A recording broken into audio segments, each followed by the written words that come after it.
Over the years, Spider-Man has had a plethora of love interests. Yeah, it's crazy. He's been through all different levels of relationships. He's been through flings, he's been through marriage, he's been through divorce, unfortunately. Can you get a break, please? I'm Thomas. I'm Merlin. Together we're the Comic Lads, and today we're gonna try to figure out who is Spider-Man's greatest love. It's really frustrating because it was such a clear picture in the past. Yeah, even like 5 years ago, I would have been like, oh, it's MJ. It's definitely MJ. But now it's like... Is it? I don't know, with the state of like breaking up and getting back together, like, can your greatest love be someone you split up with like 10 plus times? Wait. Before we get into the video, guys, question of the week. Who do you think Spider-Man's greatest love is? Yeah, we go all the way back from Betty Brant, all the way to modern day MJ, which is very, I don't know even what the state of that is. The waters are murky.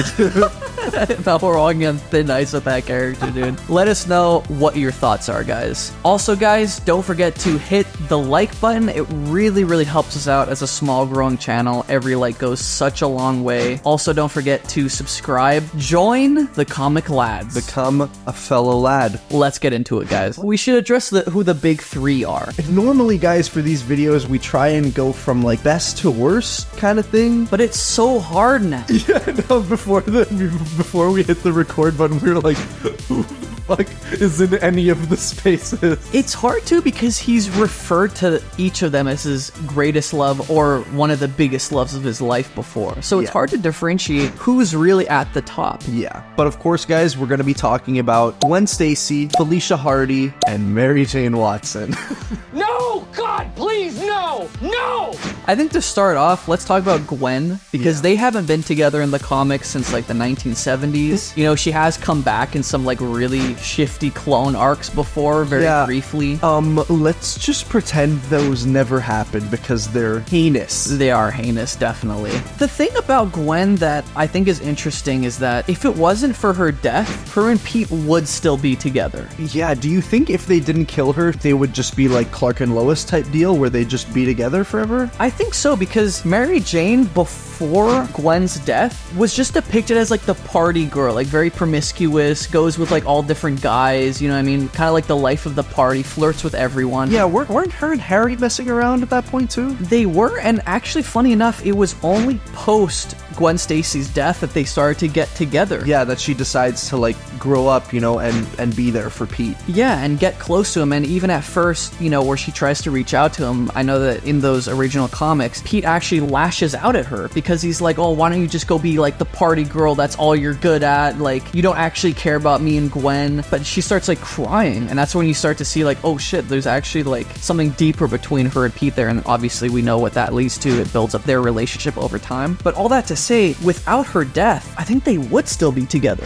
I think so too. It really sucks because in my heart, and I think in yours too, we both feel a kind of reverence towards the character of Gwen. She is Pete's first love, and there's something really pure and innocent and beautiful about that. Ever since then, writers have just been trying to make it gross and weird. Disgusting retcons and like horrible revelations about Green Goblin aside, I don't know, I feel like they just try to make you think of Gwen in a lesser way. It is a weird phenomenon, and I will say, Gwen is very rarely treated as a big lover of Pete's past. Now it's almost just like a big scar on his career as Spider-Man. Yeah. If we're analyzing her through the lens of the 1970s and 1960s relationship, I almost feel like she is at the top of the list, but everything since then have brought her down, you know what I mean, to devalue their relationship and kind of treat it more, like we said before, as a scar on Pete's psyche. It hurts to say, but I feel like for that reason, she's at the bottom. But fuck, man, that sucks to say, and I don't like that. It sucks to say. It's unfortunate because she's such a great character and their relationship was so beautiful, but unfortunately everything that's been introduced in the canon since then has kind of almost like divided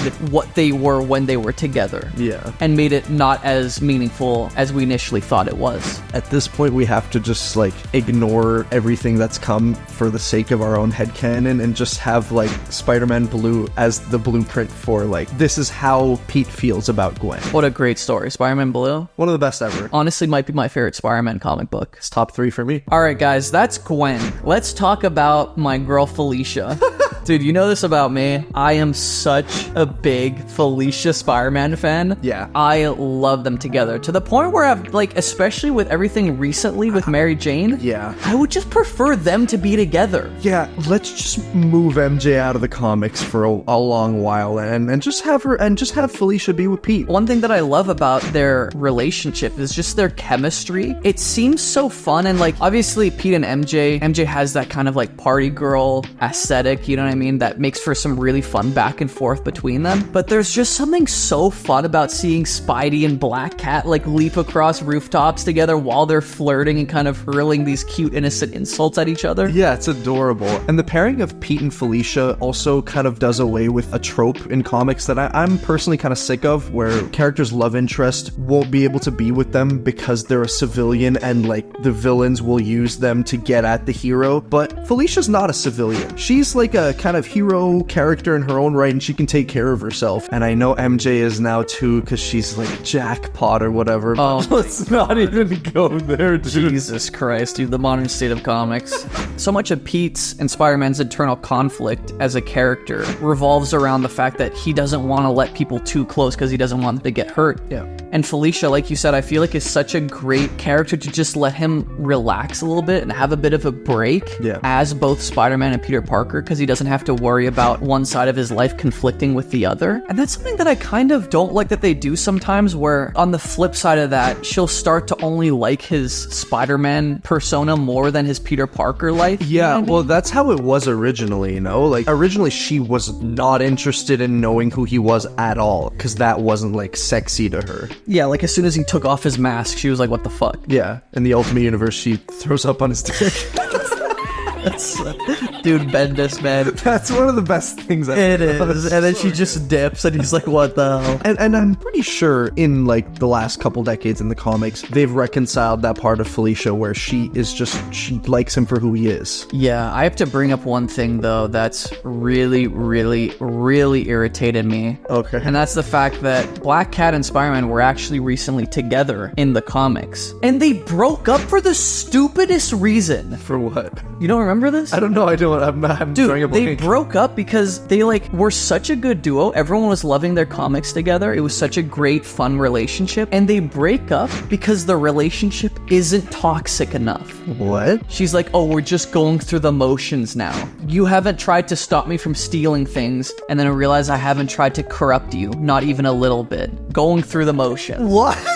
You haven't heard of that? No, that's such dog shit. Dude, it's the worst. They break up because their relationship is too healthy. No, dude, that panel of Pete, he doesn't even know what she's gonna say, and then... Yeah, and then they just break up in the most, like, weird, subtle, casual way. She's just like, oh, you take care of yourself, Spider. And he's just like, ditto, Cat, and she dips. You're furious, huh? Like, how do people read these books? How can you read Amazing Spider-Man regularly? This is ass. It is really, really ass. Sound off in the comments how you felt about that if you were following that. It is really stupid. And they did all of that just to set up the reunion between Mary Jane and Pete. Which will never happen. It's never happening. Zeb Wells went in there and he was like, nah, I'm gonna do my own thing.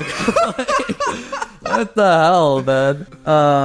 Okay, dude, should we talk about the red-headed elephant in the room? It's weird because I don't really want to talk about Mary Jane. That whole relationship and what they've done between her and Pete has put such a sour taste in my mouth. Yeah. Like, it makes me not even really like her as much. But that's such a shame, though, because, like, that's not her fault. That's the writer's fault. And we brought it up in one of our recent videos, where it's just like, if you don't want them to be together, just make her, like, disappear from the story for a few arcs and focus on whatever Pete's doing. Yeah, don't, like, dangle this, like, all BS in front of me. Like, who wants to read about this? But it's almost to the point where when they inevitably do get back together, I'm kind of just gonna be like, well, like, okay. Cool, dude. I don't want to see this anymore. Yeah, and they made me not like what they are and what MJ is and who she is. Yeah, I mean, like, look, it all goes back to One More Day. It's all been downhill since then. It has. What is so bad about writing a married character? Is it not boring and stale to just have him hop to a different girl every couple months in the comics? Like, why do I even get attached to any of these characters? Yeah, and it also kind of devalues MJ as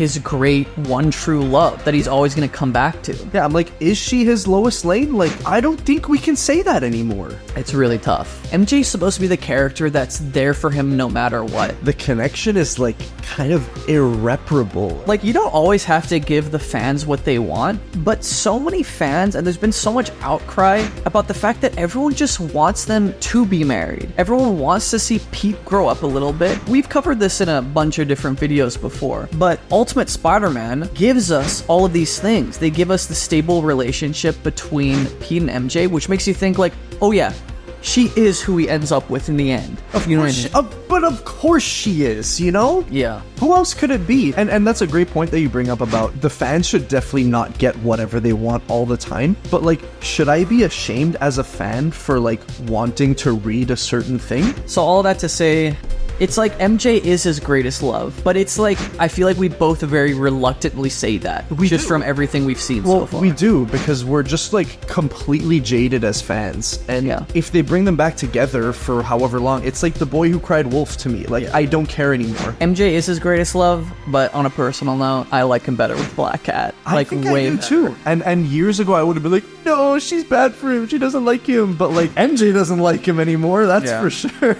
Yeah, I think they should rekindle that relationship between him and Black Cat. And I would be fine if we even forget about MJ for a few years and just focus on him and Black Cat's relationship. Absolutely. I think that could be a lot of fun. I think so too. I don't feel good about this conclusion we've come to. I don't feel good about it either, but it's undeniable. But it's also like so annoying to say. Like, I'm like furious about but it. I want to deny it. I know. I know. But I think there's an asterisk there that, again, like we said before, Gwen Stacy is his first love, and if it wasn't for her death, she would be his greatest love. And I think they would have stuck together in the comics. Yeah, I think so too. What do you guys think? Let us know your thoughts in the comments below. We really want to hear from you guys. Help us come to a conclusion here. Help us, please, because I'm like I'm physically drained after talking about this. I know. And I'm in a bad mood now. I'm pissed off, dude. Guys, if you enjoyed this video, be sure to like it. It really helps us out. Also, guys, the time of this video being released, it's our 1-year anniversary of this channel. Happy anniversary. Happy fucking anniversary. We couldn't have gotten here without you guys. I feel great about the future. I think it's safe to say we both absolutely love and are so proud of this community that we're building. You know, we're still pretty small for now, but I know that there's only good things in the future. Fuck. I just got a little emotional. Guys, we're the Comic Lads, and we'll see you next time. Peace. Peace. That was awesome.